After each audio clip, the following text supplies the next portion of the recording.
Good evening, everyone. Mr. Castillo, Mr. Gonzalez, district staff, Mr. Rodriguez. The time is 6 o'clock. Today's the 13th day of April 2023, and I call this board workshop of the United Independent School District Board of Trustees to order. The following board members are present.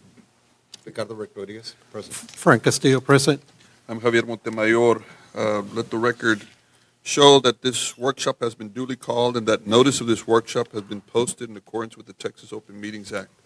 A quorum is not present, so. And sir, just for the record, Trustee Michelle Molina was unable to attend due to a home issue. Thank you. Well, hope she gets better. Agenda item number 2, Pledge of Allegiance. Will everybody please rise for the pledge? To the flag of the United States of America and to the republic for which it stands, one nation, under God, indivisible, with liberty and justice for all.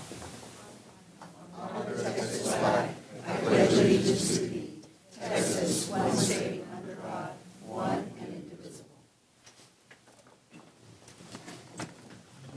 Okay. Thank you. Agenda item number 3, public comments. Mr. Gonzalez. At this time, we have none, sir. Thank you. No public comments. Agenda item number 4, informational items.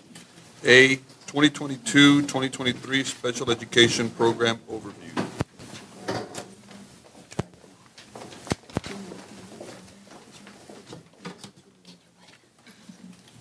Hello, everyone. Good afternoon, board members, guests. I'm Laura de los Santos, one of the executive directors for special education, and today we're going to be presenting our department overview for you. So we're going to go over our demographics. As you can see, the total number of students in special education as of April the 3rd is 5,811. In May, our last number that we are bringing to you, May 27, 2022, we had a total of 5,211 students. So we've grown approximately 600 students. And I just wanted to share that as of March the 30th, we have pending approximately 714 initials. So having said that, the pattern that we usually show when our assessment staff go in and test our students, usually between 30 to 35% of those students assessed and are evaluated get approved to come into the program to receive special services. So we're looking at from those 714 pending initials, approximately 250 to 250 students before the end of this school year will be coming into our program. The total number of our students in UISD, our sources Tyler, is 41,399. So the percentage of those students that are being serviced through our department is 14%, 14.03%. Now, the number of students receiving special education services by instructional setting. So the instructional setting codes, we have them there on, would be your left. We have the description and the number of students. Now, here we can appreciate the different instructional setting codes and services that UISD provides our students. From the least restrictive to the most restrictive, those being our full-time self-contained units. Now, you have the numbers there, the codes, you have the number of students, but we're going to break it down for you by feeder pattern. So we'll start off with the United High School feeder pattern. We're going to start off with our Cherish Center. Now, we have a total of 10 units in our Cherish, varying from employability skills training to specialized instructional settings, and those are designed for our students who have that need a high level of support and structure to meet their needs. If we continue with the United High School pattern, this includes all the campuses. We have a total of 30 units. Now, these units encompass our FLS, our SOC units. So all the different units that we have are 30. That's the number for the United High School feeder pattern. Now, the Alexander High School feeder pattern, we have a total of 25 units. Moving on, United South High School, we have a total of 28 units. And the LBJ High School feeder pattern, we have a total of 31, and 31 units, and this includes our STEP Academy. So Claudia's going to talk to us a little bit about our assessment, instruction, and related services staff. Okay, good afternoon, board members and audience. For the record, Claudia Dovalina Guzman. I'm also Executive Director for Special Education. So in the area of assessment, instruction, related services, this is just a brief overview of the different disciplines that we have within the Special Education Department, which also shows by the discipline the type of services that they offer. So we have our licensed specialists in school psychology, we have educational diagnosticians, speech language pathologists, assistant speech language pathologists, occupational therapists, certified occupational therapist, physical therapist, licensed physical therapist, board certified behavior analyst, behavior specialists, social workers, orientation and mobility specialists. We also have teachers for the visually impaired, we have homebound teachers, and we also have adaptive PD coaches. And then corresponding to each discipline, we have the numbers of staff that we currently have employed in our district. Then the students that are evaluated are identified as Can I ask having... a question? Yes, sir. On all of those employees that you have there in the district, Yes, sir. where they're assigned, where are they placed? The assignments are, the majority are campus-based, so they Can you are go back assigned... to the picture? Yes, sir. Okay, can you go, there's only 6 on the license, the special colleges for the schools. There's only 6? Yes, sir, correct. And those are placed where also? In the Those, schools or they're those, visited campuses? those are placed at the CNI office, they're housed at the CNI office, and then they go to the respective campuses depending on their assignments based on the evaluations that they are assigned. So they are really district-wide because they do go to all different campuses. As we try to balance out the caseloads, for the majority of our assessment staff, we do try to keep them housed within the feeder pattern so that we don't have to, I guess, a lot with the traffic and waste time with driving. But because the numbers of the initial evaluations continues to rise, we do sometimes have to kind of take them out of their feeder pattern and have them go to the other feeder patterns. And the other 35? The 35 diagnosticians are housed at their campuses. We have one in every elementary campus right now, because we do have 30 that we're able to house, one at every elementary, which is where the bulk of the initial referrals come from. And then the other 5 are housed, we have at the middle schools, we have the other 5 at the middle schools. And the 17? The 17 speech and language pathologists, they're also housed at campuses, and they're structured within a certain cluster so that they can service their students. And they are tied to the assistant speech language pathologists, because in order to provide the therapy, they do need to be certified. Well, they're certified, but they need to be supervised by a speech language pathologist. And then the same thing with the occupational therapist, certified occupational therapist. Physical therapist, we only have one, so she is district-wide, so she goes throughout the entire district. So we're fortunate to have one physical therapist, but we do also, in some of these areas, we do have to contract for services. On the outside? Yes, sir. Yes. And then the board-certified behavior analyst and behavior specialist do have a landing spot. They have a landing spot at Antonio Gonzalez Middle School, as well as our social workers. And our orientation and mobility specialists, teachers for the visually impaired, our homebound teachers, and our AP coaches, they do have that landing spot at Antonio Gonzalez Middle School, where they're currently housed. We don't have enough space for them at CNI, but they are housed there at Antonio Gonzalez, and then they take off to their respective campuses to perform their duties. Thank you, sir. And then going on to the different disabilities, the different eligibilities that students qualify for, these are the primary eligibilities. So what you can see on the left-hand side is the disability codes, ranging from a code 01 all the way to a code 14. We have the description next to each of the different disabilities. And then currently, this is the number of students that we have identified as having that primary eligibility. So you can see there that overall, what we're seeing is, of course, in the area of learning disability, that is our greatest amount of students that we're servicing. Keeping in mind that dyslexia is also being serviced under special education under a learning disability. So we do see an increase there in the area of learning disability, and then followed by other health impairment. And then, of course, the other different disabilities are there as well. And then moving along, the number of evaluations that have been assigned, and this is as of March the 1st. We do have some more current information. However, as of March the 1st, just to kind of give a little bit of a comparison, for the 2022-2023 school year, as of March the 1st, we had 1,100 initials that had been assigned to our staff. Last year, 21-22, we ended the year with 1,441. So what we are projecting is that by the end of the year, we're going to surpass that 1,441. At the end of March, we were already at 1,395. So we will be surpassing that 1,441. The other numbers there are transfers. Transfers are students that are already identified as having a special education eligibility, but they come to us from other districts, from other states, and so we go ahead and we bring them into our program, and then we go ahead and, in some cases, we do have to reevaluate, because sometimes their evaluation may be outdated, or they may be coming in from another state, and we need additional information. We also have special assignments. Special assignments are, right now we're at 444. Special assignments consist of manifestation determinations, which must be conducted prior to a change in placement in the event of a student that conducted a disciplinary infraction. Our homebound initials, and any time that a committee requests further evaluations, it's almost like you're doing a whole evaluation all over again, because the committee has a right to, in accordance with a parent as well, to request any evaluations that are necessary in order to identify the right services and supports that the student needs. And then, of course, there could be other cases as assigned. Then what we have in the last column are evaluation reviews. This year, it's 1,250. These are students that every 3 years, it's a cycle. So every 3 years, we must evaluate the children that are in our program all over again.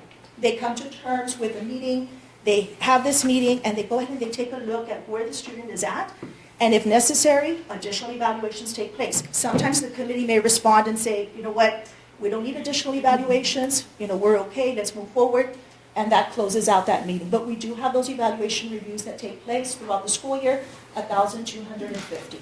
So this is the bulk of where our assessment staff, especially our educational diagnosticians, are currently focusing on, the initial evaluations and some of these other areas as well. So it's possible that a student can go the entire year pending an evaluation? No, They're because... assessed yearly. Yes, well, they're assessed yearly, but going back to, like, if there's a student that has a need and gets referred, we have timelines that we have to meet. So from the time that the parent signs that consent form, we have 45 school days that we have in order to complete that evaluation. And then we have 30 days, 30 calendar days, by which we have to come as an art committee, review that evaluation, and then make a determination for eligibility. And we also have to plan for that program, for that student. So you have 750 pending. Correct.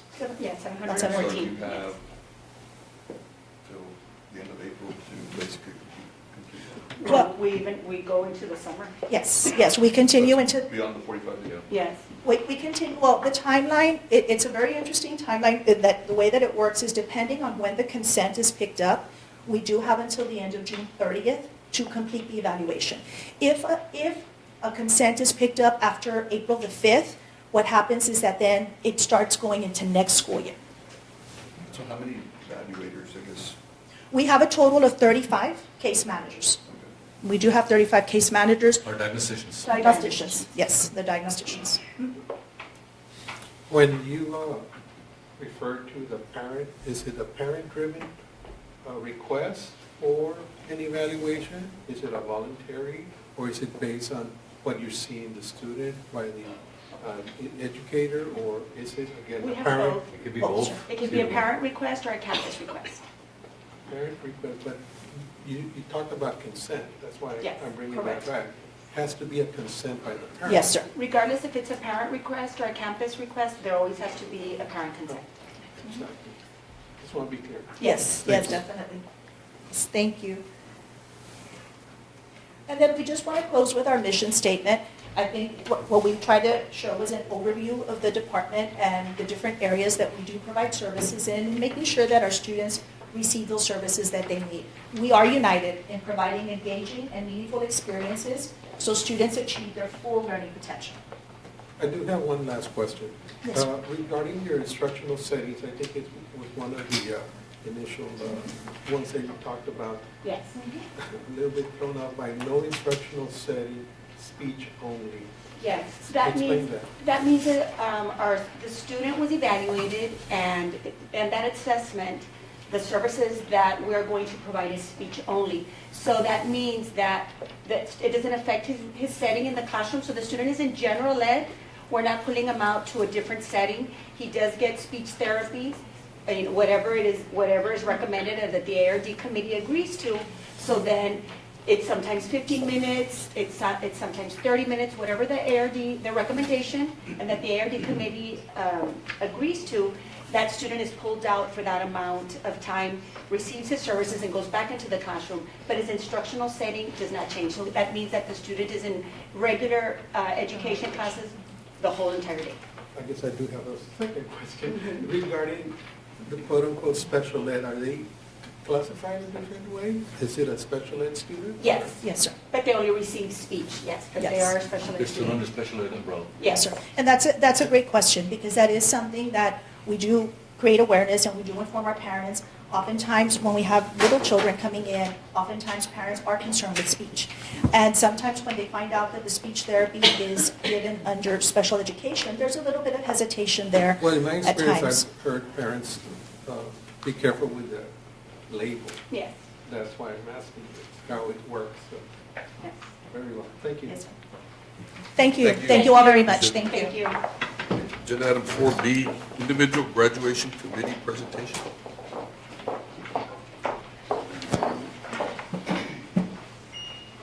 Good evening, board members, Mr. Gonzalez, and members of the audience.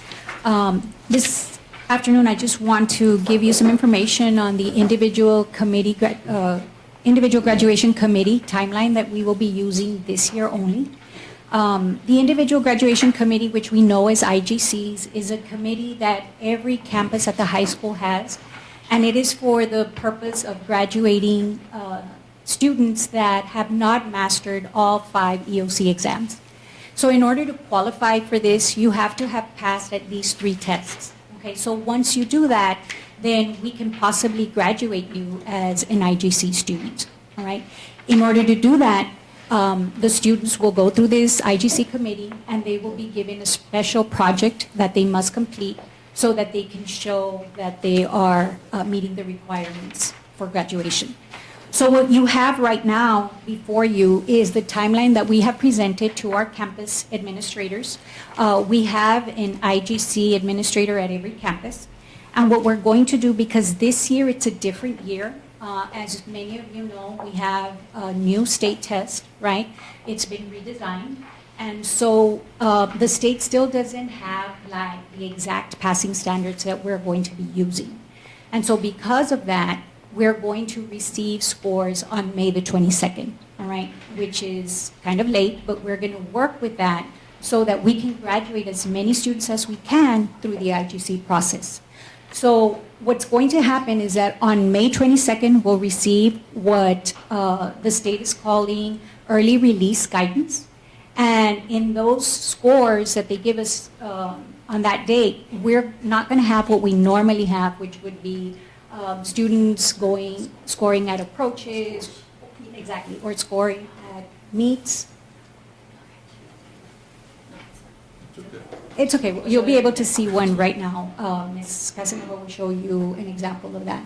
At any rate, the students normally receive, like they score at approaches, meets, or masters. But what we're going to be receiving this year is students who possibly did not meet, students who scored at the zone of uncertainty, which means we don't know yet if they have passed or not, or students that likely passed. So what we're going to do, and what we've recommended, is any student that scores at likely pass this year and that now meets the IGC requirement, we are going to attempt to graduate them by May the 26th. So look at the timeline. We get scores May the 22nd, May 23rd, 24th, and 25th. We will work really quickly to work with the students to come up with their projects, have all the graduation requirements so that they can graduate respectively with their campus on May the 26th and the 27th.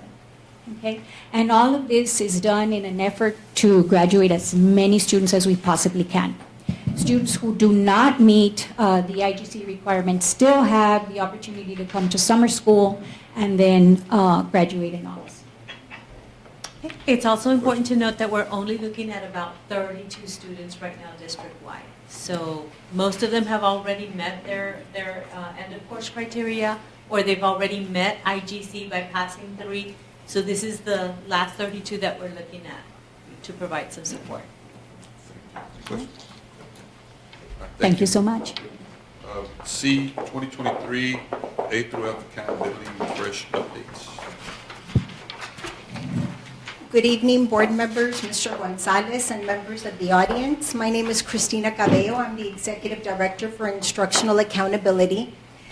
What I'm going to present to you today is all proposed.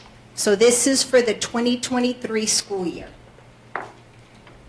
So as Ms. Cruz stated, we have a brand new test. They're calling it STAR 2.0. And looking, we are already in April, but in March, we did receive an update to the A through F accountability system. In April, we are going to get what if reports. They're called 2022 what if reports because using what TEA is proposing for the 2023 accountability year, they're going to use our 2022 scores and they're going to say, okay, this is how you would have scored using this new proposed rating system. Also, in April, early May, we're going to be getting a draft of the manual. So again, it is a draft. They will put it on the website. We'll have 30 days to give some feedback. Okay, and then we wait. So like Ms. Cruz stated, May 22nd, that is when we are going to get the early raw scores and supporting guidance for EOCs and students in grades 3 through 8. And this is what it looks like. So there at the bottom, the TA early results guidance tables, you can click in there and you can see if you want to see a 3rd grade, a 5th grade by subject, they're giving us some guidance. And looking at, this is what we are going to get. So for example, if an end of course only has 20 questions, here, 6, they're going to give us likely did not pass. Then from a raw score of 7 to 13, a zone of uncertainty. And then the green, 14 through 20, likely passed. That's what we are going to receive May 22nd. So then come June, using that guidance table, that's going to be based and invitations will be sent for students for summer school. Now within summer school, those students that likely did not pass, they're going to start working towards those 30 required hours for the HB 4545 that right now is going to go into the legislature. So we're hoping to see some changes with the HB 4545. But if not, we're going to be ready to make sure that the students start earning their hours. So then in August the 8th, we're going to be getting final scores. So once all tests have been submitted from the whole state, then August the 8th, we'll get assessment results for EOC. August 11th, we'll be getting STAR scores for students in grades 3 through 8. In August also, that's when the final accountability rating manual will be put out, which is extremely late. Most of the time we get it in April. So this is based, because it's a new accountability system, new test, everything is, we're going to be receiving all information very late. And then as a district, in September, we'll be getting our A through F rating as a district, as well as our campus ratings. So just a little summary of what is coming up. For STAR performance, no change in calculation, no change in the scaling. For college and career and military readiness, minor change in the certification criteria. I know you've heard a lot about the industry-based certifications. They are weeding out the word because businesses are saying we really don't use the word certification anymore.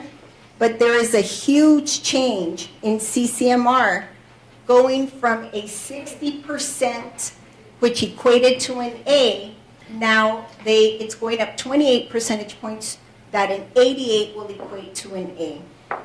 Graduation rate, no change in calculation, a little more rigorous, being that a 96 was an A, going up to a 98.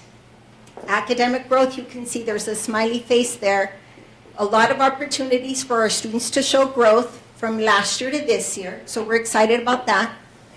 As well as what they are calling bonus points. Those students that failed last year that received HB 45 remediation, any child that failed last year and passed this year, we're going to get a 1/4 of a point bonus. So we're excited about that. And then the change in grading rescaled based on changes in the calculation, but again, we're waiting in August when the scores come in. Relative performance, few change, no change for element middle, minor change, of course, to that CCMR. And then the change in the grading, no change for element middle. But again, the CCMR is changing, the graduation rate is going up too, so we will see some change there. And then huge change for Domain 3, closing the gaps. That is our federal accountability system. 14 student groups going down to 5. It is a big change there. So we're hoping to see what the manual is going to come and give us. Now, district ratings, a big change for United ISD and all districts in the state. They are now using, or they are proposing to use, a proportional weighting system. And what that means is basically the bigger the campus, the more weight the district, for example, our elementaries, our bigger elementaries will count more than our smaller elementaries. This is only for the district. So last year, again, very proud of our A. If we using our 2022 data with the proposed changes, UISD goes from a 94 to an 89. So United ISD would be a B using last year's data. Okay? Down there, there's also a link where you can see, the campuses that you serve, what percentage they will contribute to our district rating. We are part of Texas School Alliance. It's an organization with our largest districts in the state. And just looking at this new district rating methodology, the proportional domain ratings, there are 3 ways that a district gets, that we earn our rating. So just looking at if we were to use domain 1 and domain 3, domain 1 being student achievement, which is highly based on STAR. Last year's methodology, STAR was worth 43% of the district rating.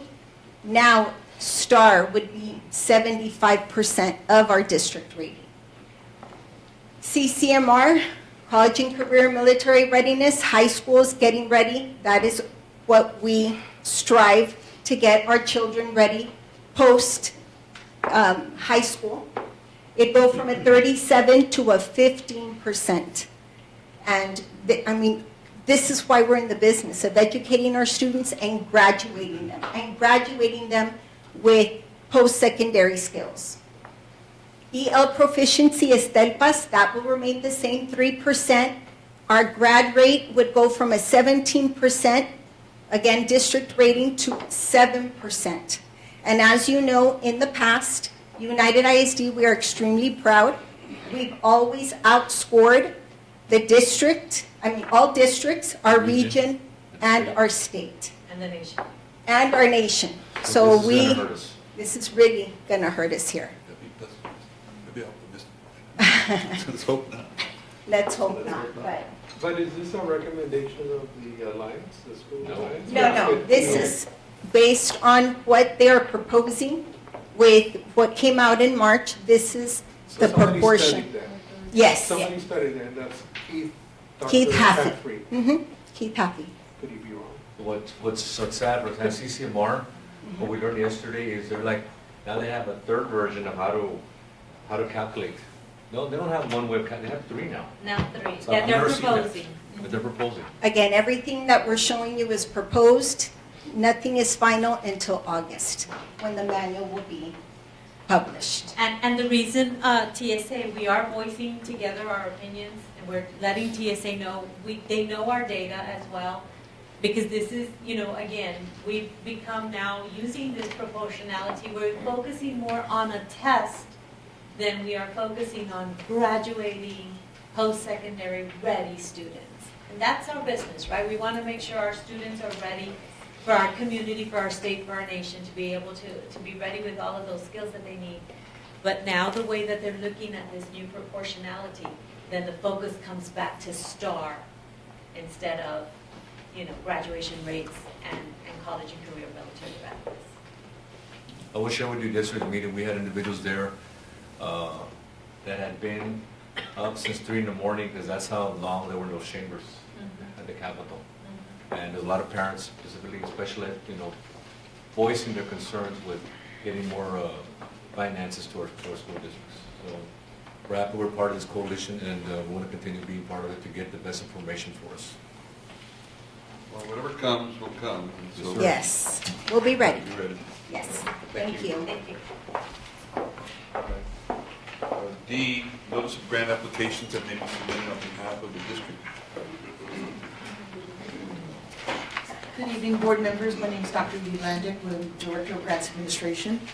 I'm here to share with you some information about grants we're going to be presenting this month on behalf of the district.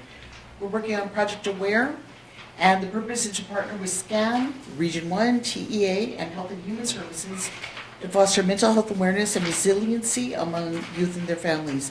It is a 5-year grant. Any questions? Okay, thank you very much. We're hoping to have a press conference next month on the 2nd at 11 o'clock. Henry Cuellar has requested to be here. He's the one helping us with this grant. That's good. Thank you. E, child nutrition department overview. Señor Tomares, I talked to you earlier, and Mr. Rodriguez and Mr. Castillo. We're going to go ahead and present this next month. Okay, thank you. Table E. F, benefits and wellness presentation, employee staff outreach. Hello, good evening, board members, Mr. Gonzalez, and members of the audience. My name is Ofelia Dominguez. I'm the Director for Risk Management, and I have Ms. Valeria Sarabia. She's our Blue Cross Blue Shield assigned wellness coordinator. I'm going to be presenting brief information regarding our benefits, insurance benefits available to all our full-time insurance, staff members. Okay, on this one, the benefits department handles 12 different benefits. If you notice it there in the graph, we have the number of employees that actually participate in the benefit. We have the district paid life all the way down to the 403B accounts. From dental to 403B, that's 100% paid by the employees. The only ones, the district paid life, which is the 25,000 coverage for all full-time employees, that's completely free to all full-time employees. As soon as the first day they start working, that coverage automatically kicks in. Okay, and the wellness. Yes, thank you. Does that extend to retirees? No, sir. This is only for active. Yes, this is only for active Full-time employees. full-time ISD employees. For the health insurance, we do offer the COBRA as soon as they separate from the district, whether it's a retirement or change of jobs. We do let them know, and that's handled through our broker, the loading agency. I'm sorry, thank you. If you notice, we do have 31,094 participants across all benefits, and that's including the employees and their dependents. Okay, so basically, if you add up everything, total employees participation in 16,478, and dependents adds up to about 14,660. Okay, our plan year starts from September 1st to August 31st. The different forms or platforms that we use to communicate with our employees regarding how we let them know about the changes, the benefits, everything that's available to them. It's newsletters. We do encourage the night and urgent care centers. On this one, for example, every time we go out for a break, whether it's Thanksgiving, a Christmas break, or spring break that just happened, we do send out a flyer letting them know through our newsletters what urgent cares are available. So in case they should need them, their dependents, they'll know the availability. We also send out information regarding open enrollment dates, when the agents on site are available. the MD Live that's provided by Blue Cross Blue Shield, any type of benefit promotions for UISD employees. For example, we do have some patrons from the optometrist, dentist, or anybody that's willing to provide a special promotion for UISD employees. We talk to them, we work this out, and we promote them so that way they can get, for example, an optometrist can promote for UISD employees a 50% off on a second pair of glasses. And not only for them, if it's an employee, we do have actually an optometrist that they'll offer the second pair 50% off, either for another family member, or they can even donate it, let's say, for a student, for a needy student that they feel they have the glasses. So it's something that can help the community, the students also, and themselves. We also do use social media. In this case, we use Facebook and Instagram. We do know that a lot of staff members do use Facebook and are familiarized with both of them. And of course, we also do have a lot of staff members that do not participate. We also develop promotional videos with our ITV department. We all have seen their videos. They're wonderful. And they do help us out to record videos. We do have some video with testimonials from different staff members that they've actually used the benefits, and they provide their own testimonial on how they used it and how it helped them out. Excuse me. We also do have the risk management website. On the next page, there's the links, and you will see link number 3. That one, it will take you directly. Let me see if we're able to open it. Okay, yes. Right there, we have Mr. Abraham Hernandez. He is here in the audience. He is our benefits specialist. And on this page, if you can scroll down a little bit, on the right hand, you'll find everything for risk management, as well as safety and everything that falls under risk management. But basically on this one, for the benefits, we do have a guide that can be printed out. You can go through it. It's about 24 pages, but we're able to provide all the information that's available to all the employees, the staff. And it's both in English and Spanish, so if they have any questions when our office is closed, we're not available, they can always go into that guide. We also have the access to the Benefits Hub, which is our benefits portal.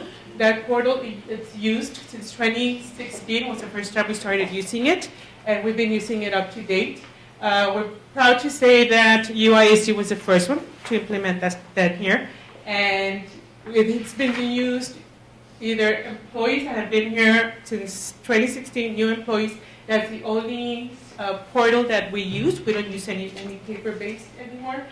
We also have any mandated web postings.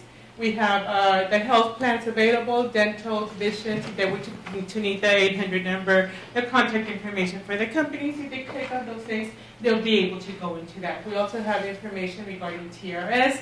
Can we scroll down a little bit? Thank you. TRS, our annuities, which is handled by OMI, our third-party administrators. The plan rate summaries for 3 different health plans there we have. Once again, the promotions, the providers' websites, open enrollment dates. For the open enrollment dates, usually we do start promoting them since May, before our teachers go out on break. So that way they'll be aware when the open enrollment dates will be available. We're very glad, once again, to the hub, the benefits portal, that it is available 24 hours, 7 days a week during open enrollment. So they can log in at any time from home, from their cell phone, their computer. We also have, we can go to the next slide, please. The next slide. Okay. And this is some numbers from open enrollment last year. If you notice, there's 3 different types of communication that we reach out to the employees. We do have the employee office visits. We had last year, and during open enrollment, it's a 30-day window. We usually start July about the 10th, the 11th, and we close at about August 11th or the 12th. And from during that time, once again, during the hub, it's open 24/7. Employee office visits, last year we had 1,500. And that includes doing qualifying events, any changes that they might have, I'll give you an example. If an employee were to get married, they need to let us know so we can make the changes. So we say, hey, congratulations, you got married, let's make adjustments. Or let's say, for example, an employee gets divorced. Well, hey, congratulations, then we still need to make adjustments. So we highly recommend for them to give us a call, let us know. Or also a newborn, or when we have employees aging out at 26, once they don't qualify for the benefits, we do let them, or the providers let them know at least 90 days ahead of time. We also reach out to them so we can make those adjustments. So they do the qualifying events. We also, at that time, the office staff, Mr. Hernandez and the 3 staff members of the benefits, they process new employees, they process any employee that might be separating from the district for the retirement or whatever it might be. We also have, the agent on site assistance. Those are 2 weeks that we actually have agents available. We have it at 2 locations. 1 week we have it for the north, and it's usually the Herrera Middle School Library. That way we can concentrate on this part of town. And those agents are actually the groups placed together by the Laudel Agency on behalf of the district. Okay, and then for the south, we also use United South High School Library, and that's also to concentrate on for our staff members in the south area or anywhere else. They don't have to specifically go to the north and south. It's open to wherever they want to go, or if they're doing it from home and they have any questions, we're always available to help them out. Also with the Laudel Agency staff helping us out to answer any questions or reset passwords or anything that we can help them out with. We also have, if you notice, that 4,121. That's actually the number of employees that logged in on their own to use, verify, look at their benefits, calculate maybe changes. Maybe they decided one day, you know what, this is what I want to do, and then 2 days later, no, I don't want it after all. They log in and make some other changes, or they can call and say, you know what, I want to get the disability. What does this mean 3 years? What does up to 65 years mean? So we go over the benefits with it to be able to provide more information, to make a more informed decision regarding their well-being. We also have the live presentations. We do live presentations. We do visit, for example, facilities, food services, custodial. Every year we do get invited to go over and do a presentation to the employees to be able to let them know any changes. Once again, providing they might be missing out on a benefit that might be of interest to them at that time. And we also have what we call the road shows, and those were they're presented by the Laudel Agency, which are the agent, Mr.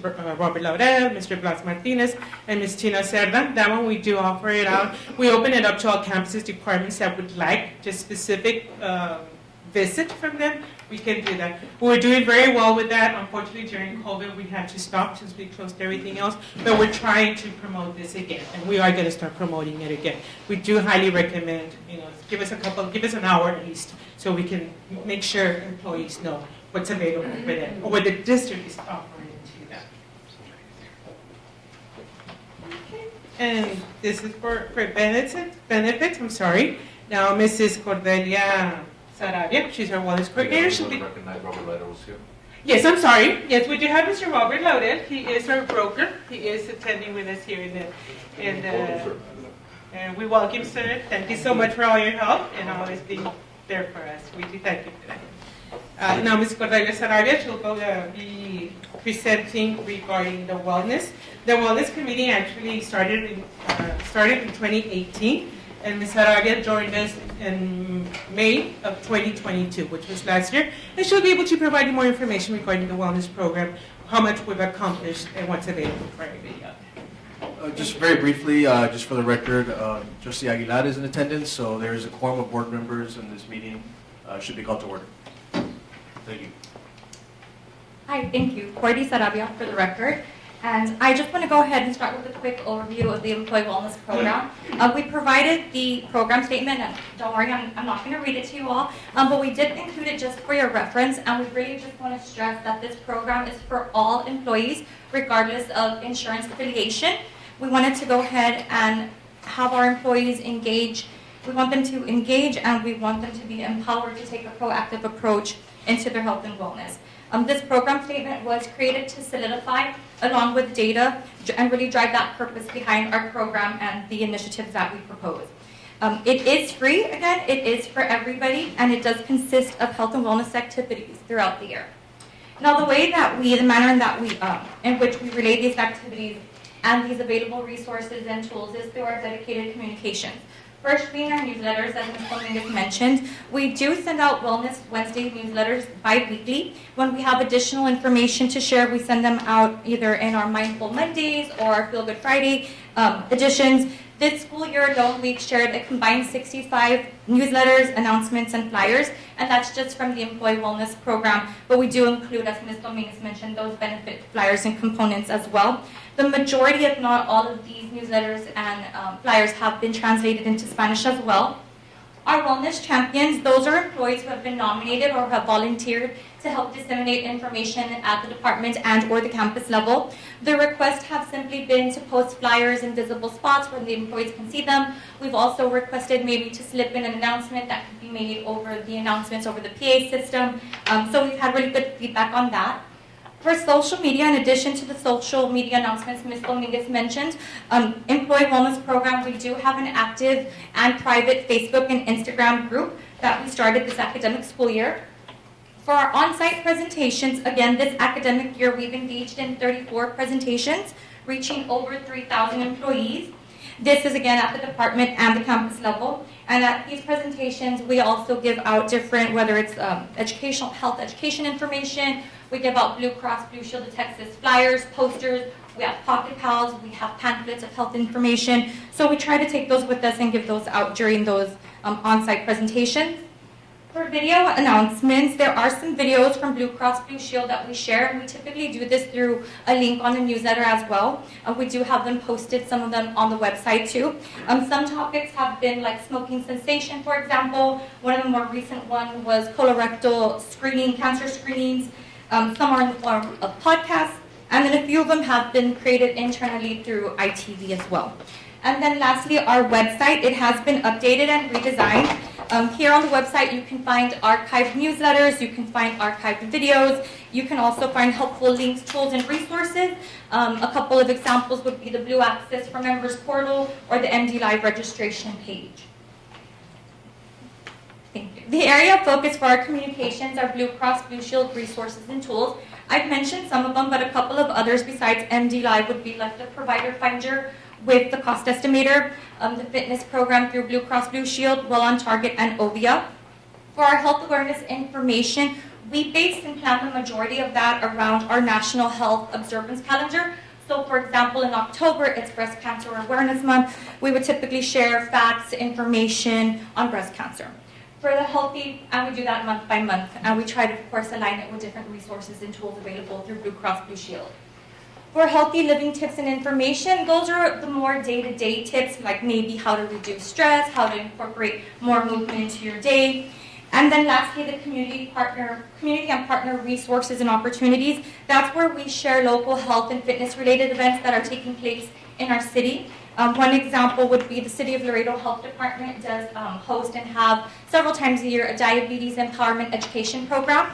So we just use this as an opportunity to let our employees know of different activities and events that are happening around town that they can take part in. This next slide shows you the growth of the Employee Wellness Program over the last 3 years. I would like to point out, because I feel this is really important, that even through COVID and remote learning and the return to face-to-face, you can still see a 4.8% increase. Now the 42% increase this year, and I checked it today, and we've had a little growth in numbers. It's actually a 46% increase right now, and we're really excited and proud of that. And we really do contribute that to our dedicated communications, to the fact that Employee Wellness has 2 full-time employees now. We also have the support again of Mr. Laurel, Las Martinez, and Tina Cerda, and then of course our Wellness Committee, who is comprised of UISD employees, UISD employees who volunteer their time. Next slide. Other activities, resources, and tools that I would like to share, I'm not going to go over, but I would like to just point out a couple of them. would be the first one, Walker Tracker Challenges. These are walking challenges and activities that employees can take part in. We host 5 a year, and about 400 to 500 employees participate in each challenge. That diabetes empowerment education program that I did mention, we just didn't promote it this year. We also worked in partnership with the City of Laredo Health Department to offer UISD employees a free 6-week program. And MD Live, again, that's Blue Cross Blue Shield's virtual visits. It's really easy, it's convenient, it's an alternative to traditional doctor visits. We highlighted this service this year because employees can they don't only get appointments for medical purposes, but there's also mental health care professionals through this service. So we felt that that was important to highlight this year. And then the last one I want to just mention is the UISD Employee Volleyball Tournament. This just took place on April 1st. We had 11 teams that consisted of over 100 employees that actually played. We had additional employees come out to just be spectators and cheer their coworkers on. This was really to just encourage fitness, fun, socialization. We're currently conducting a satisfaction survey, and we do see that people are ready for more, and they do want more activities. So we're really excited about that and planning for next year. On the next slide, we have some sample newsletters that we will just leave there for reference, but like I mentioned, they're also available on the UISD Employee Wellness website. And lastly, all of this work, and it's not just this year, it really is from the years in the past, as Ms. Dominguez mentioned, with the work of the Wellness Committee. The American Heart Association did award UISD the National Gold Level recognition for its commitment to employee health and well-being as measured by the Workforce Well-being Scorecard. So this scorecard is a comprehensive assessment, and it really takes a look at the organization's culture. It takes a look at best practices that are being implemented in regards to health and wellness. So right here, that's a true testament, in my opinion, that's a true testament to UISD's commitment to the health and well-being of its employees. So I really do want to congratulate all of those involved over these last few years, because that really is a big accomplishment. Not everybody gets that award. So this concludes my portion of the presentation. Ms. Dominguez and I would like to go ahead and thank you for your time and your attention this evening. Yes, thank you so much for your, thank you. Any questions? No, I think it's great. The volleyball, I was going to ask if we can play some as board members. Or be a coach as one of the teams, right? At least. I'm all for it. I know Javi also is ready. Yes. Or maybe basketball or something with the coaches.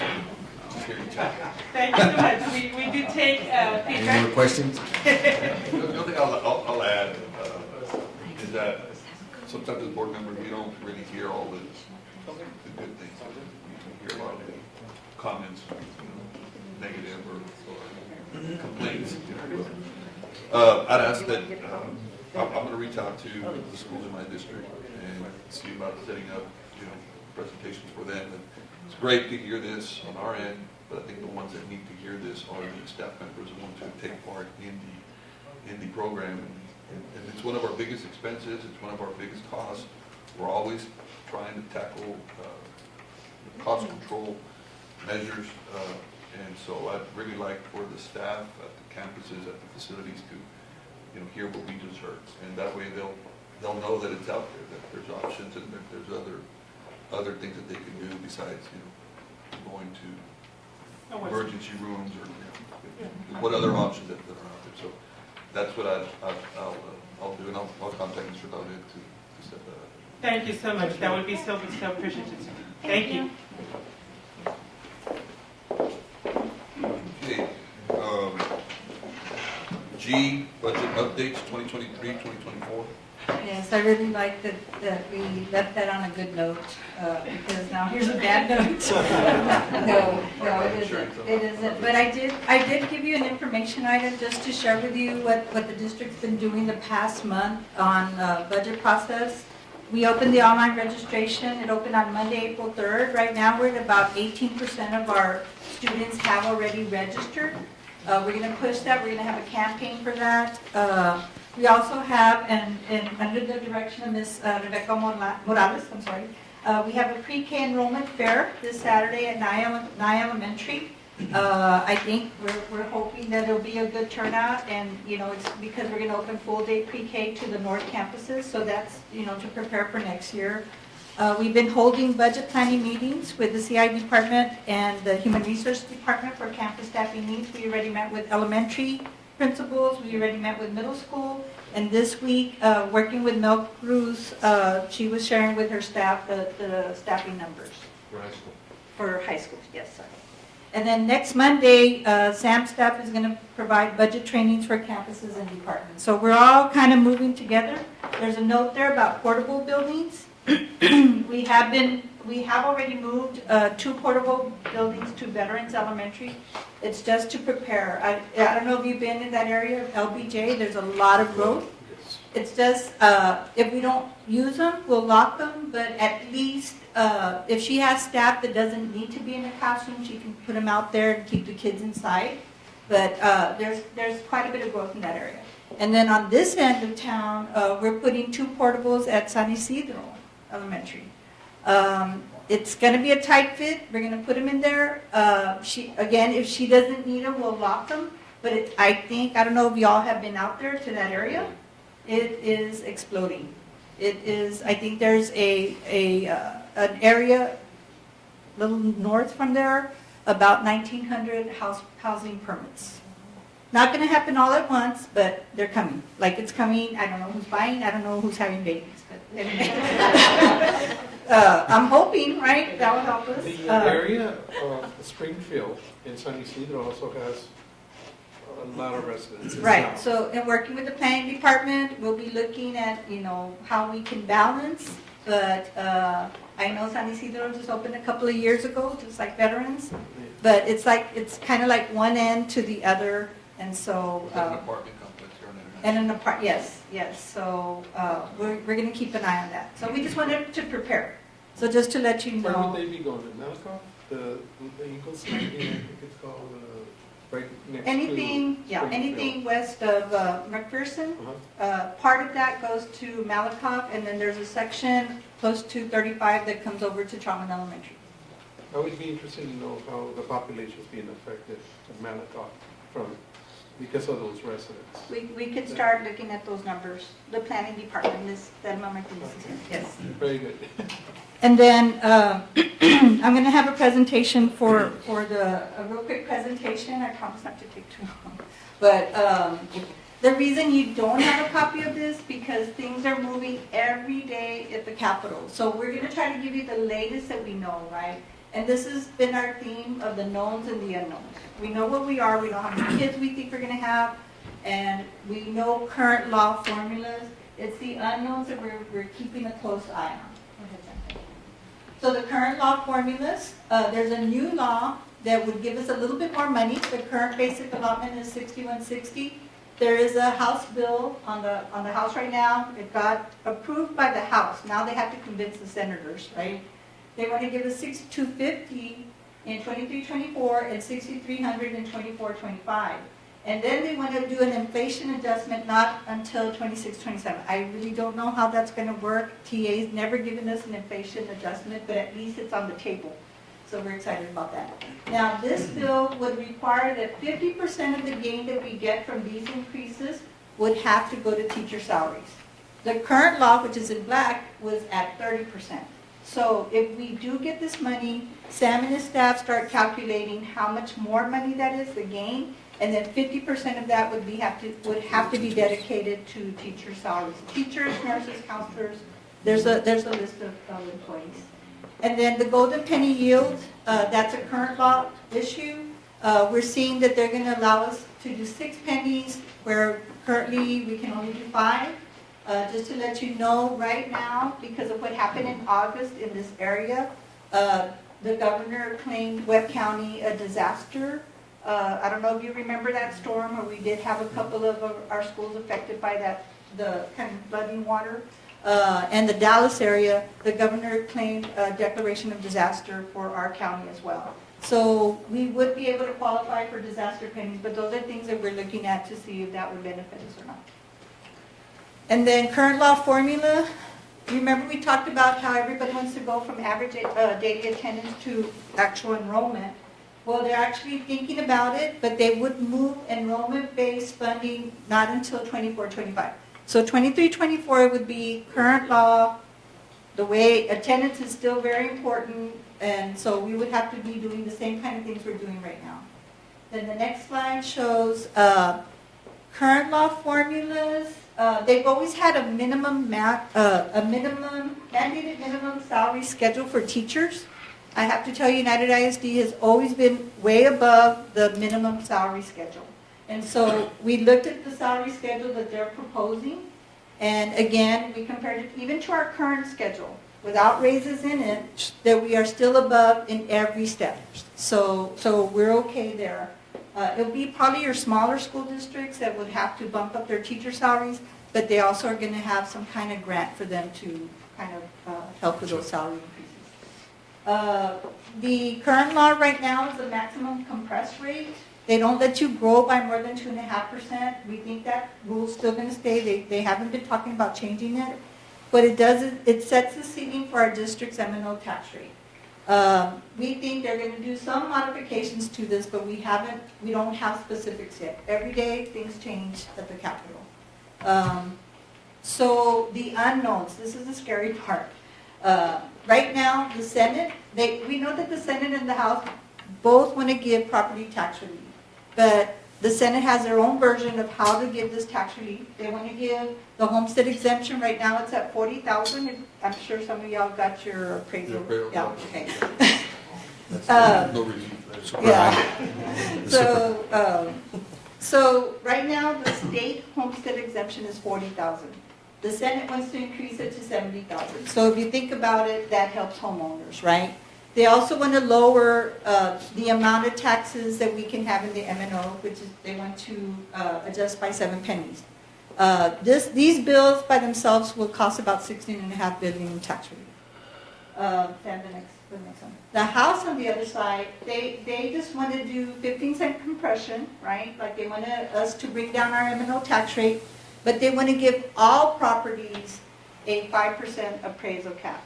So they're so far apart on how they want to give tax relief, but we'll be watching it. But they both want to give some kind of tax relief, right? So we know it's coming, and we'll have to be, and I think Monica's here, right? So we're going to be keeping an eye on this. Go ahead, Sam. The other unknown, which is becoming a known, WebCAD will be providing values to the district next week. We're projecting maybe a 15% increase in our values. Even like after, he gives us our values and then he says we're probably going to lose these through appeals. Okay. The other unknown, and this is where we think we don't even have an idea of how this will affect us, but school vouchers. House wants to do something, the Senate wants to do something, the governor wants to do something, the lieutenant governor wants to do something. So something's going to happen, right? So the House committee, this was kind of impressive here that there was an amendment by Representative Herrero from Corpus Christi. He put an amendment on the floor that would prohibit any of money that's for public schools to be used for vouchers. And the significance of this thing is that the vote was 86 to 52. That means there was even some Republicans that voted for this amendment, meaning that there might be some representatives out there that are Republicans that may not vote for vouchers. So that was interesting. That was last week. Our representatives voted to support this amendment. In other words, do your vouchers, but don't touch public school funding, right? Can you explain a little bit of the vouchers? It's for who?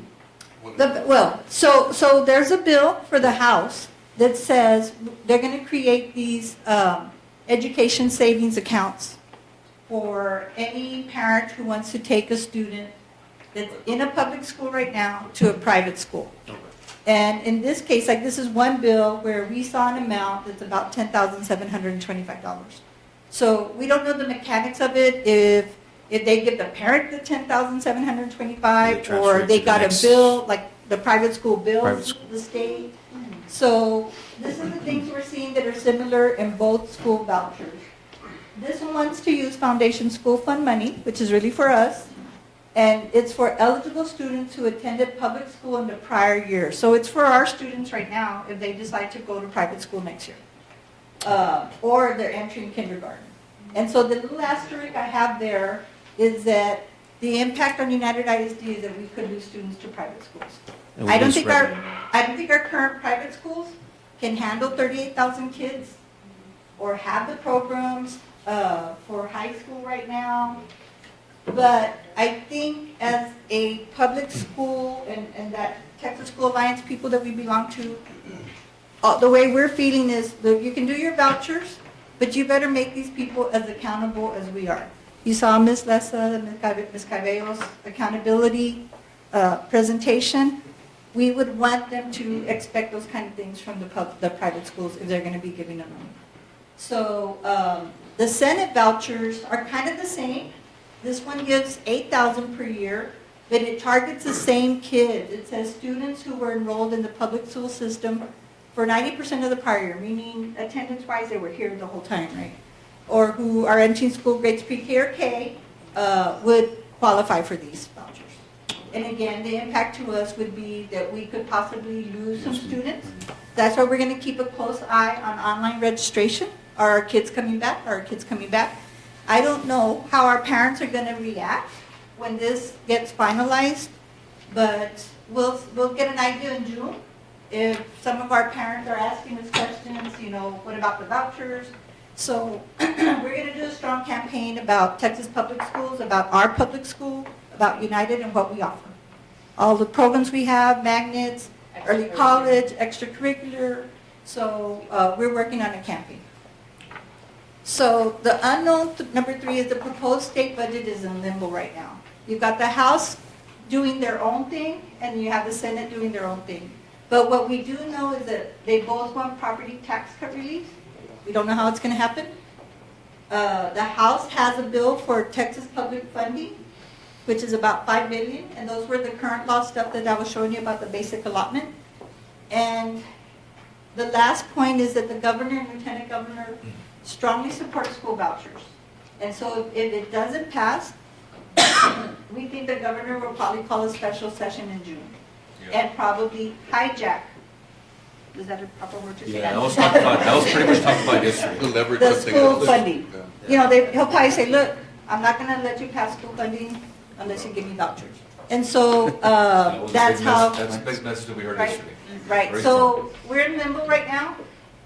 The way we see it, and we'll ask our experts in school finance like TSA, and if nothing happens, that means current law stays in place. That means we get 6160. That means no gain.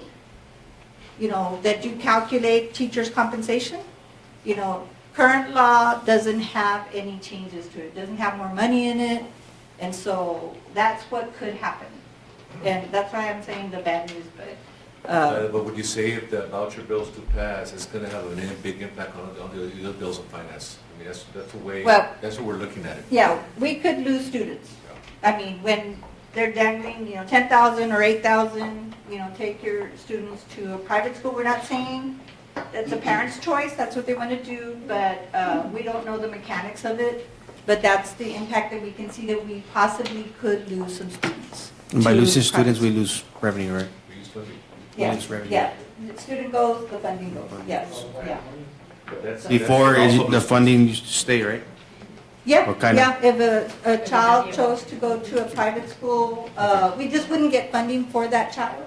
They wouldn't come to our school, but the private school wouldn't get the funding either. Now, they're gonna get the funding, so, yeah. So, anyway, we'll keep you up to date in May, and then, let's see what happens, so. I should have written the end, but. That's it? Okay. Oh, just real quickly, there's a resolution there that we're going to, Jaime's reviewing it. LISD passed their own resolution on April 12th. I guess they have a earlier board meeting.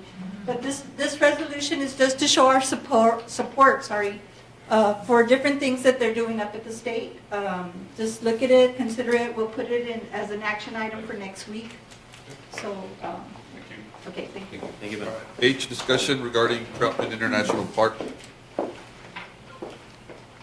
Saw the city employee, Tommy.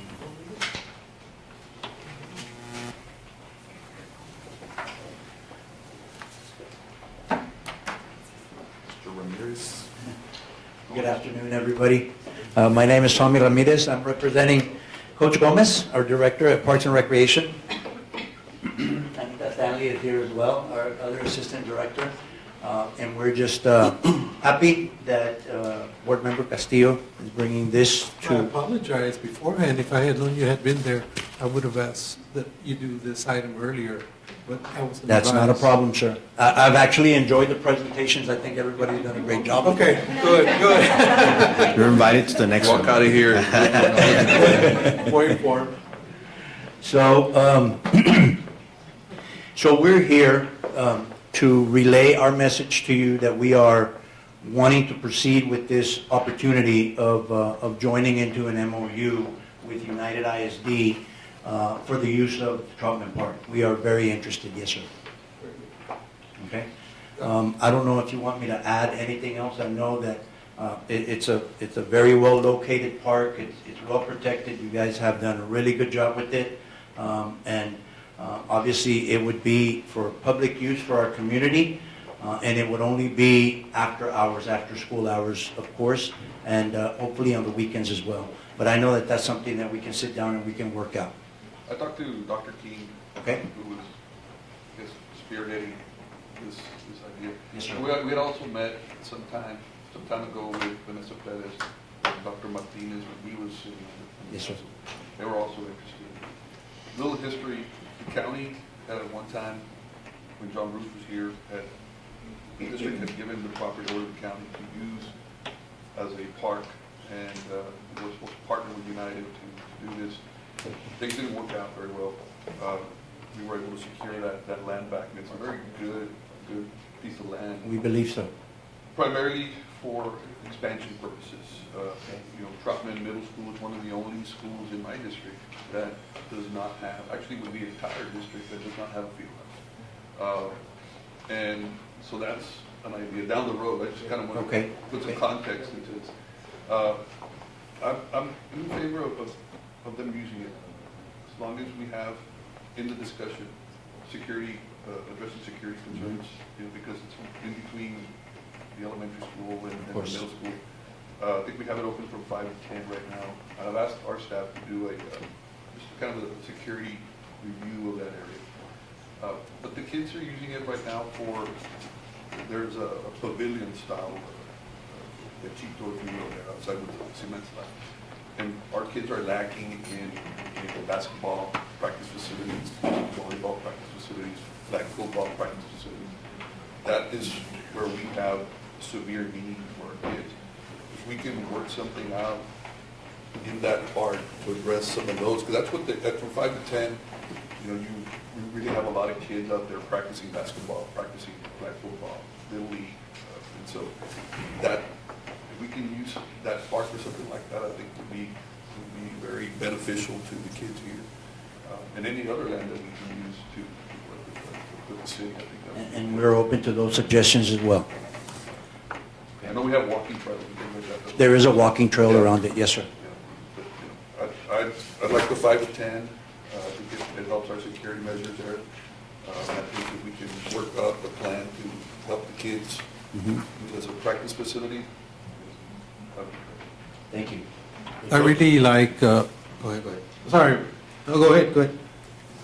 I really like what is going on with the city and the parks. I've been fortunate enough since I've been here to see what they've done with Divine Mercy Park and how the extension of North Central Park is going to be created in that area. So I know that it takes a lot of financial support, and I know the city's committed to that. And yes, ever since I met with Dr. Martin Martinez, and he had that idea, and with Vanessa and Javier Espresso, we had an idea that maybe this could be a collaboration, a partnership. And really, while it's our property, I think if it benefits the community and benefits our school children, that might be something that we could do. And so I am very much in favor of doing these partnerships with the city. And I feel very much that what was done also in our Central Park with the American Disabilities Act Park is really new. And I was very impressed because that idea came from UISD students to have that. And so I know that our students are actually the ones backing these ideas. But while this might not be the case at Troutman, it's going to be enjoyed by our students. So you have my support. Thank you very much, Mr. Castillo. Coach, I just Thank you, want Mr. to Montemayor. say, Yes, sir. you know, who else to do this partnership? I think the city of Laredo is you know, blessed to have you now working with the city of Laredo. I know you were a coach Thank you, for sir. so many years, so, you know, I think for 5 to 10, it's good for the curfew. I think we have to see that, the curfew. So if there's any lighting, maybe, I don't know if there's any issues with lighting, I think that'll be a part of safety. Okay. But, you know, that'll be on the city, I think. So I know that there is lighting in that techito that we were talking about right now. So there is good lighting there. Okay. There's also a couple of lights that are on the outside part, on the basketball court that's just adjacent to that. As you're walking through the park, headed to that covered basketball area. By the way, you guys did a great job with that. You have the netting for the birds and everything, so it's well done. So there's that lighting already available. You guys also have lighting along the trail as well already. Okay. So I believe the infrastructure is already in place. So it would be just a matter of working out some details with United ISD. Sounds good. On a lighter note, Coach, the driving range for As well. That would be awesome too. We can sit down and talk about that one also. Sunday morning. It'll be creative. Thank you. Anything else? Thank you very much. Thank you. Appreciate it, Coach. Thank you. Agenda item number 5A, discussion regarding budget amendments. Good evening, board members, Mr. Gonzalez, administrators, and members of the audience. We bring to you tonight for your consideration Budget Amendment 23-07 for the Child Nutrition Department. This is to appropriate additional revenues and expenditures as a result of the supply chain assistance funding for the amount of $949,617, the 2021 and the 2022 National School Lunch Program Equipment Assistance Grant for the amount of $113,000, the reimbursement of delivery and storage fees for the amount of $121,666, and additional revenues from increased participation in the breakfast and lunch programs within the district for the amount of $900,000, for a grand total of $2,084,283 to be accounted for in the Child Nutrition Fund 101. There will be no effect on fund balance on this budget amendment. And if there's no questions, thank you so much, and we appreciate your support. Thank you. Thank you, sir. B, discussion regarding monthly disbursements. Good evening, Mr. Montemayor. The Division of Finance presented you all with the disbursements for the month of March. I don't know if you have any questions already with the disbursements. I reviewed them, sir. Thank you. Questions? No, sir. C, discussion regarding tax refunds for the month of March 2023. Good evening, board members, Mr. Gonzalez, members of the audience. I bring to you the monthly refunds for March 2023. As you can see, we have two refunds to be an ERP and an overpayment for $3,462.32. These accounts have been paid in full. There's no loss of revenue to the district. Thank you. Discussion regarding low attendance waivers, remote conferencing, elementary schools. You can do the secondary as well? Yeah, there's two Okay. more after this. So this one's the elementary schools. There's a list of the 16 schools, and we do have the supporting documentation to provide to TA once this is approved by the board. And there's a list of the schools and the dates that they were low attendance. And because we had a student and remote conference at that remote conference in that school, that's why we're allowed to do this. It's a 5% increment, so. And then at the secondary schools, there's 4, that's the next item. There were 4 waivers, and again, they were 5% below their average from the prior year, and because they had a student and remote conference, we can do this waiver. I don't know if they'll have these kind of waivers next year, but at least we can take advantage this year.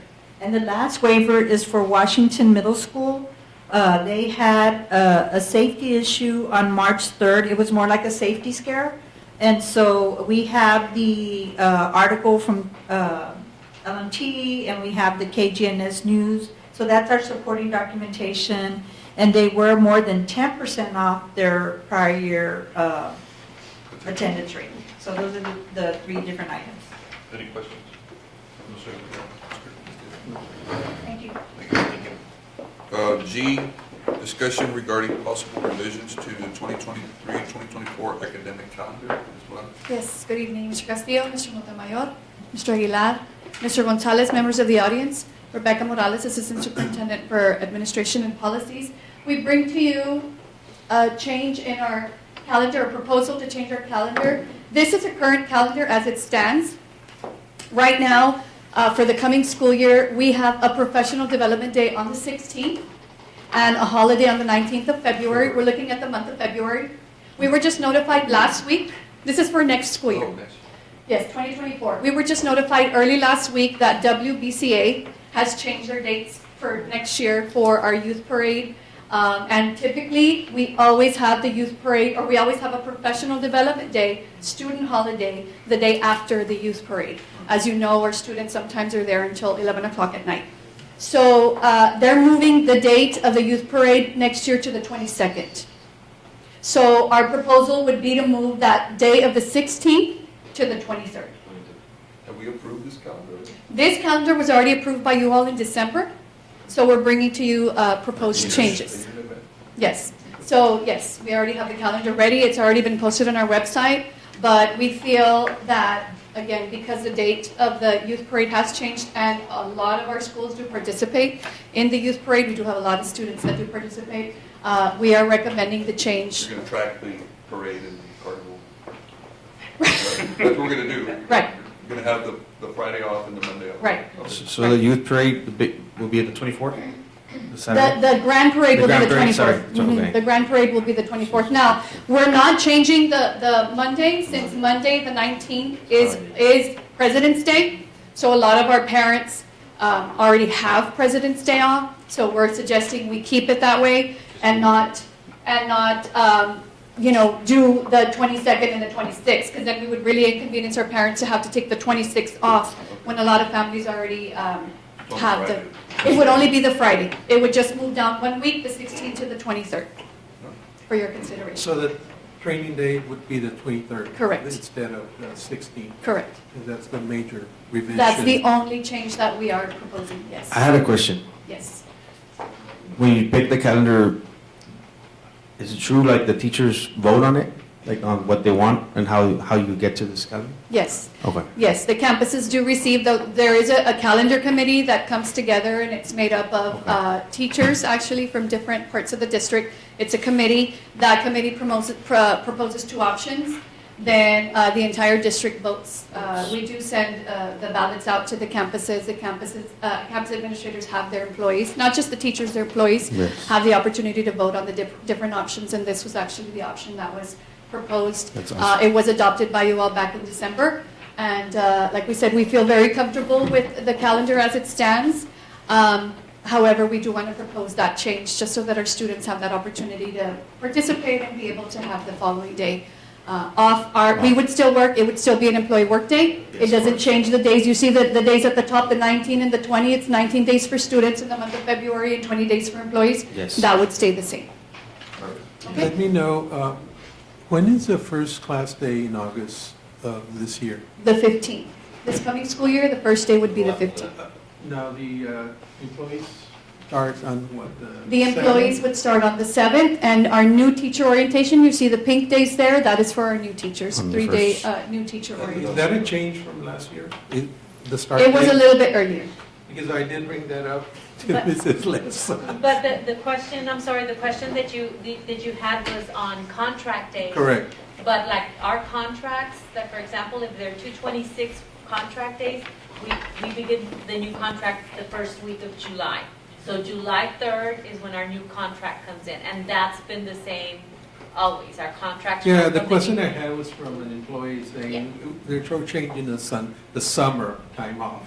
Oh, So- so it's still, it's Maybe the number it of won't be days. Okay, so for example, for those employees in the district that work 226 days, 12-month contracts, the calendar really depends how many days, how many non-contract days we have, basically days off we have for 226 employees.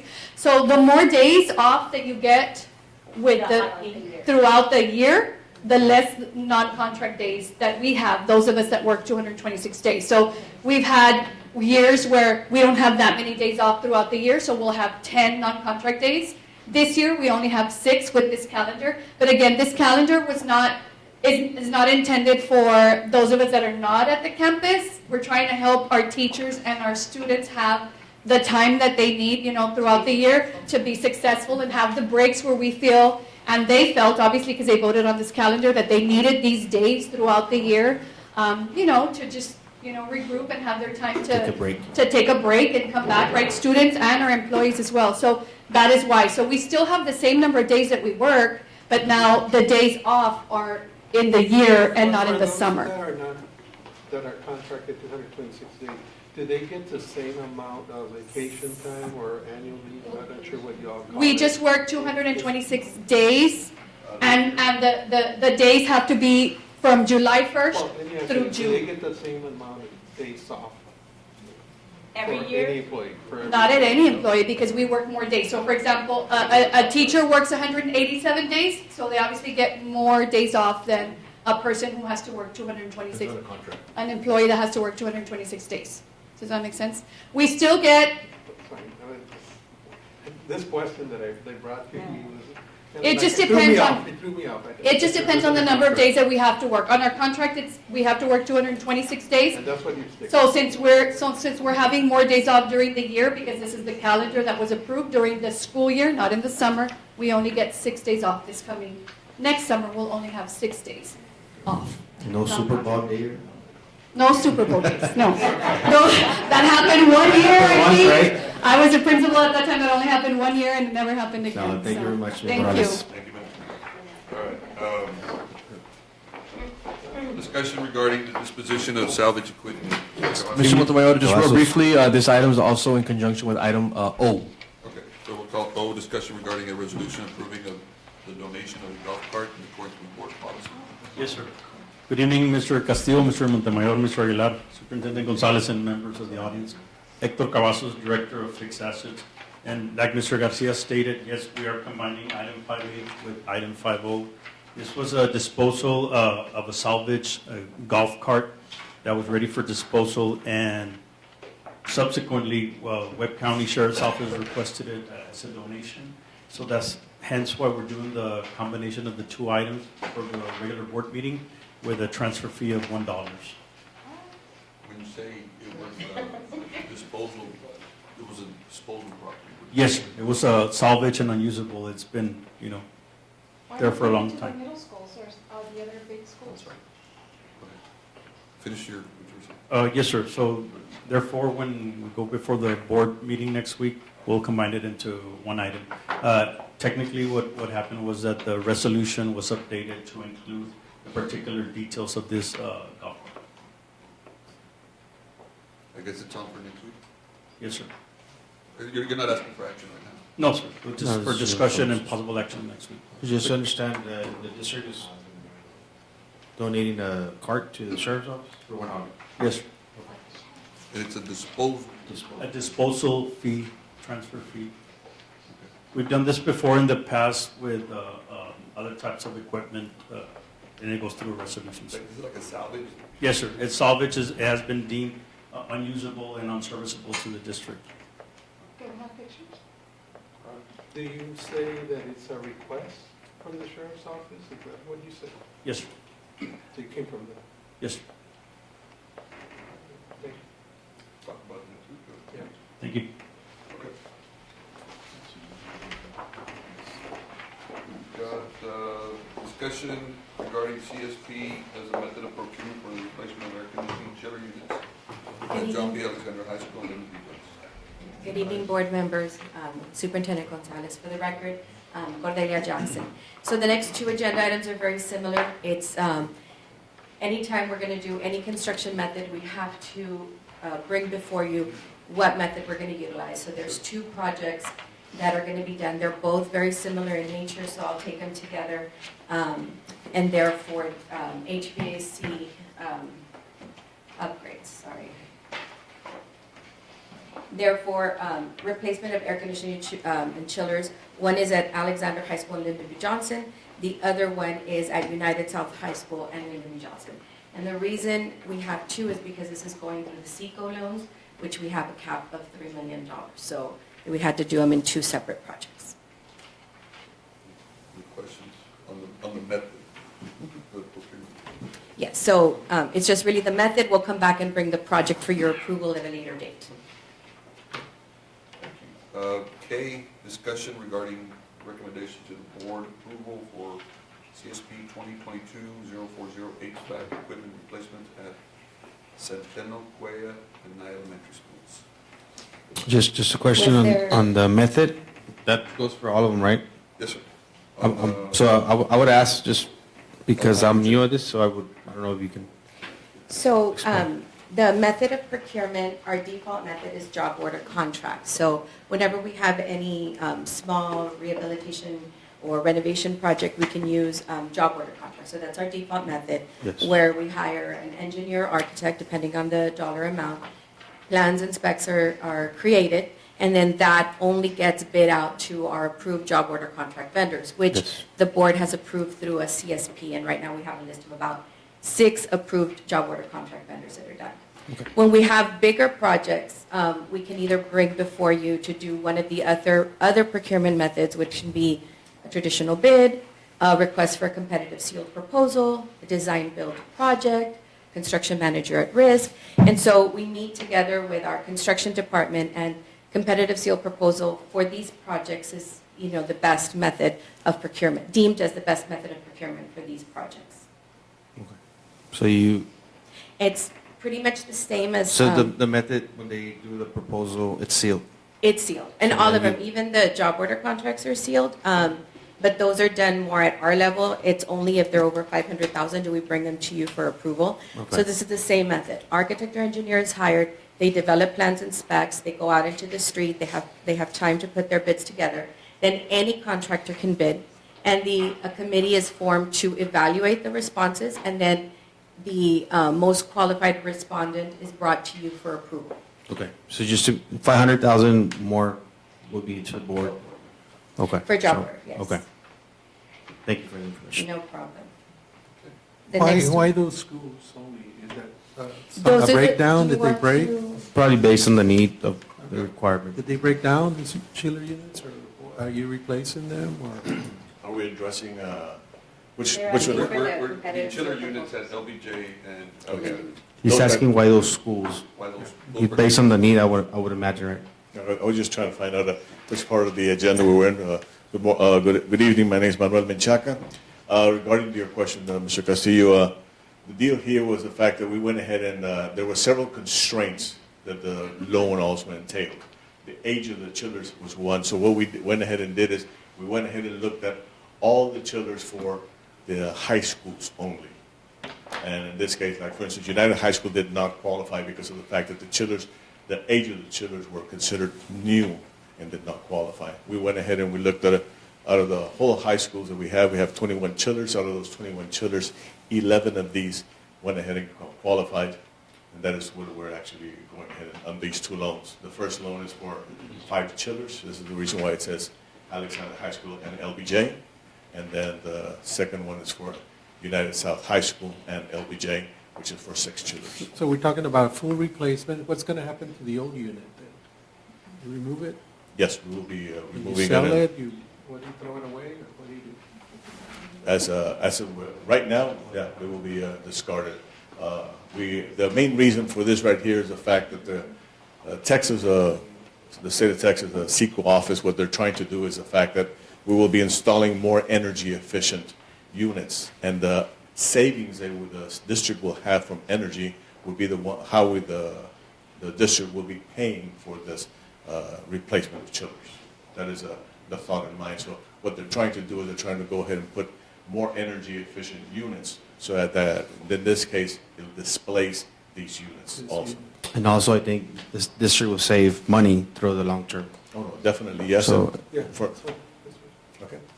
Thank you. So we're on K, Ms. Jackson, on the HVAC equipment replacements at Centennial and Nye Elementary Schools. Yes, so the recommended vendor for this is Linedecker Construction.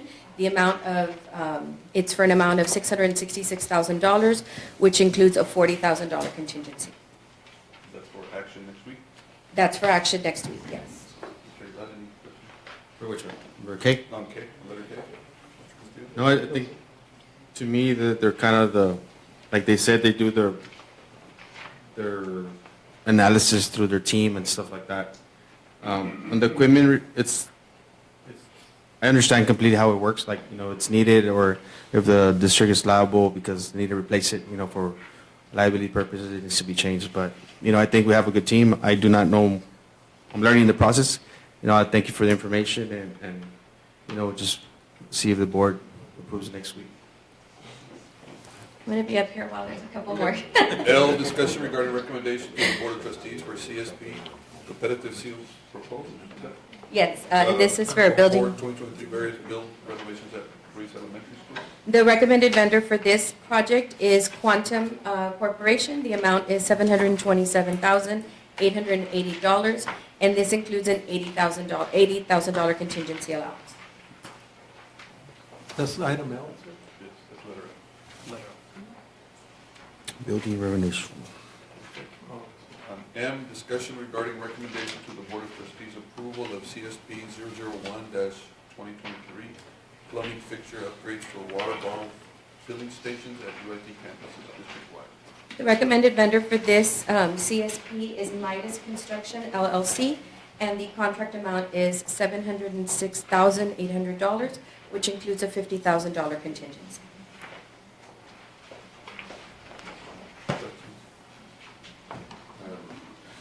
No, they're just back to back. No. And discussion of awarding bids, proposals, and qualifications. Okay, administration recommends the following for your consideration. RFP 006-2023, Student Standardized Dress Assistance Program, and this is our voucher program for students that are going to get a free uniform. And the recommended vendors are listed.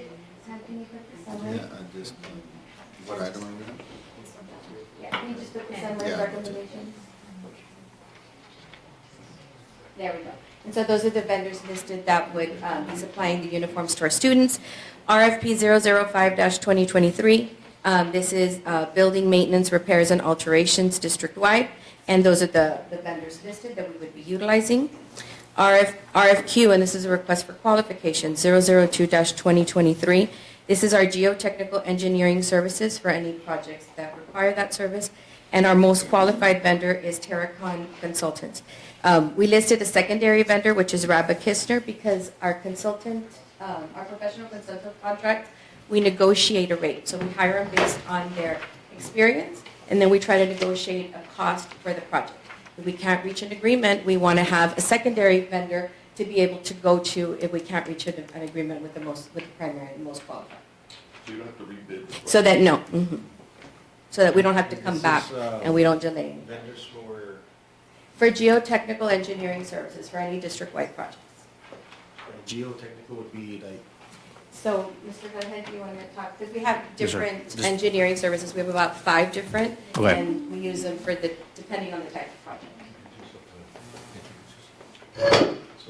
Yes, good evening. Engineering Mr. purposes? Banquet, Yes, sir. Nice to Assistant meet you. Superintendent for Facilities. Nice to meet you, sir. He's actually one of our engineers. Awesome. So, yes, this particular service is required for any new construction project to analyze the subsurface, the soil conditions. Okay, environmental process. Including also environmental if needed. Okay. But mainly it's for the soil analysis, and recommendations are made as to what is required in order to have a foundation and a structure that meets the building codes and structural safety for any project. If it's safe to build or not, and stuff like that. Absolutely, yes, sir. I got it. Like a pavilion there, copy. Or a field house. Salvador Garcia. Yeah, no, it's part of the process in any construction project to perform according to the Standard of Engineering Practice Act, which is a state of Texas mandate for any public facility, especially Public funds. anywhere School board. involving the public and children, staff. It is under the law is required. State law. Yes, sir, absolutely. Oh, thank you. Nice to meet you. Thank you, my Yes, pleasure. sir. Thank you. All right, the letter. Oh, I'm still, I'm sorry. sorry. So RFP 002-2023, backup and storage solution. The recommended vendor is SQL Data Systems. The contract amount is $542,062.50, and this is part of the technology bids. And then we also have 5 renewals for Does you. that also include computers? That's a backup storage solution, so Or that's. laptops? No. Because I know there's some people who. No, that's not for actual personal use equipment. Hardware, Do no. you want to go? Yeah. Okay. Hi, my name is Hector Perez, Assistant Superintendent of Technology, Mr. Castillo, Mr. Montemayor, Mr. Aguilar, Mr. Gonzalez. Our backup storage solution, it's about 7 years old, and this is going to accelerate the process. You know, the district grows exponentially on the technology needs and the different applications. We have over 200 applications that are running daily. We do have 3 locations, one here at Lindenwood and 2 others that I cannot disclose in case somebody's watching this, but we have 2 other locations further from here. But we do protect our data. We have redundant systems, and I knock on wood because they run parallel. So if a system goes down immediately, our 4 key systems, which is our Chronos, timekeeping, finance, IRIS, and our student system, those run continuously. So this is why we need to do this. We're going to use ESSER funds for this. So this will be a project that will be up and running in a couple of months. This is the kind of stuff that nobody sees. This is Behind the scenes. Yes, sir. Yes, sir. Any questions? Well, actually, I did see some very impressive computers. Oh. I went to CNI today. Oh, yeah. And I had not been there before, so you have some very impressive monitors. It's the capital of the district. Yeah, that's- The data capital. I know, Right. I know that, the data, but I know this is storage and other things. Yes. That's what very keeps us impressive. Very impressive. okay, run. Okay, thank you. Very good Thank you, work. sir. Thank you, Mr. Perez. All right, and P, discussion regarding the request from. Sorry. And then we have. We got a whole nother page that is. So you got 5 more, right? 5 more? So I won't go through these because these are renewals, but these are some of the other engineering services. I'm just going to point them out for our new board member. And so these are the other engineering services that we hire.